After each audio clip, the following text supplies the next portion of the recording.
जनमानसरू लिभेई देवाई जो षड्यंत्र होता आज पाटनागढ़ रे बिजू बाबू प्रतिमूर्ति रे जो निया लगी निया लगे दि जाहा से षड्यंत्र गोटे प्रतिफलन अति दुख और परितापर विषय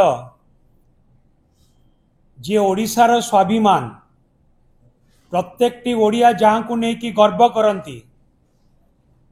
एवं केवल ओडिशार स्वाभिमान नुहे से भारत वर्षर स्वाभिमान भारतर सार्वभौमत्व इतिहास रे जहाँ सबुठु अधिक अवदान रही एवं जहाँकर देहांत समय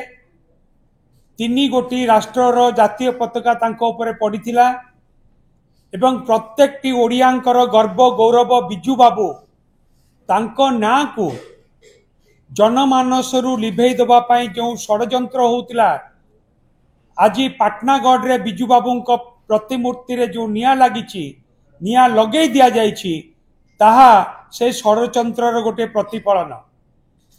उद्देश्यमूलक भाव ये प्रायोजित कार्यक्रम प्रथमे बिजू बाबू मार्च 5 बिजू बाबू जन्म जयंती रे पंचायत राज दिवस को घुंचई दिगला तापरे बिजू बाबू ना रे जो विभिन्न प्रकार योजना ओडिशा रे चली लोकप्रिय योजना जो योजना को लेकिन ओडिशावासी अनेक उपकृत होती से योजनार ना बदलैवाई गोटे षड्यंत्र होकि राज्य सरकार तार ना भी बदलैले एवं प्रत्येकटी क्षेत्र रे बिजू बाबू ना को निभेई देवाई उद्यम करा जाउछि जेते भी षड्यंत्र सरकार करंतु बा बीजेपी करू बिजू बाबू प्रत्येकटी ओडिया हृदय रे अछंती तांकु केबे भी कहा ओडिया मन भितर बिजू बाबू को क्या को लिभेई दिया जाए कहीं भी लिभेई दे पारिबे नाही किंतु जोपरी भाव बीजेपी द्वारा प्रायोजित करिकी एक षड्यंत्र बिजू बाबू प्रतिमूर्ति रे निया लगे दिगला पाटनागढ़ रे ताकू आमे निंदा करुचु ताकू ओडिशावासी भी निंदा करुचंती ओडिशावासी बीजेपी रो एपरी हीन कार्यक्रम को केबे भी बर्दाश्त करिबेनी माफ देबेनी एपरी हीन कार्यक्रम को मध्य आमे निंदा करुचु एवं बिजू बाबू सबु बड़े अमर रहितिले अमर रहिबे समाज रे प्रत्येक दिन पाई से अमर हेकि रहिबे प्रत्येक लोकंकर मन भितर रहिबे किंतु आज प्रायोजित भाव में जो षड्यंत्र करके ए कार्यक्रम करा जायछि बिजू बाबू प्रतिमूर्ति रे निया लगा जायछि ताकू आमे ओडिशावासी निंदा करूचंती आमे भी निंदा करूचु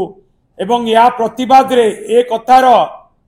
जो कार्यक्रम करिचंती षड्यंत्र करके या प्रतिवाद रे बीजेपी को बहुमूल्य दवाकू पड़िबो प्रबाद पुरुष जननायक जी की प्रत्येक ओडिया ओडिया स्वाभिमान प्रतीक एवं ओडिशावासी प्रत्येक ओडिया दलमत वर्ण निर्विशेष ना नहीं गर्व अनुभव करती जहाँकर परदिन 28तम श्राद्ध वार्षिक पालन कर तार पूर्व पाटनागढ़ रे जेभली भाव तांकर प्रतिमूर्ति को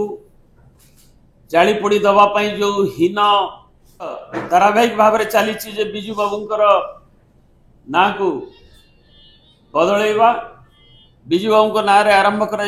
विभिन्न कार्यक्रम जोटा ताकू बंद करवा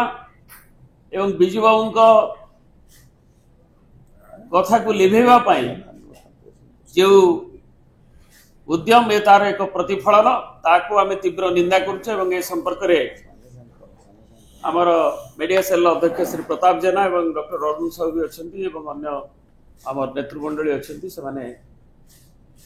आपण मान को कह ओडिशा सारा इतिपाई लोकंकर क्षोभ एवं युवक मानकर क्षोभ ताकू आमे माने ताकू लोक कहउछंती एवं ये असहनीय एवं अक्षमणीय तुरंत दुर्वृत्त मान गिरफ्त करा जाऊ नचेत जनसाधारण जो उत्तुंग पुरुष दलमतर ऊर्ध्वे जे ओडिया ଯିଏ ନେତୃତ୍ୱ ଦେଇଛନ୍ତି ପ୍ରବାଦ ପୁରୁଷ ତାଙ୍କ ପ୍ରତି ଯେଉଁ କରାଯାଇଛି ବୋଲି ଯେଉଁ ହୀନ ଅଭିସନ୍ଧି ତାହା ପ୍ରମାଣିତ, ତାହା ଯଦି ଦୁର୍ବୃତ୍ତଙ୍କୁ ଗିରଫ ନ କରାଯାଏ, ଟାଳଟୋଳ ନିଯୁକ୍ତି କରାଯାଏ, ତାହେଲେ ନିଶ୍ଚିତ ଆଗକୁ ରୋଷ ଜନସାଧାରଣଙ୍କ ପ୍ରକଟିତ ହେବ।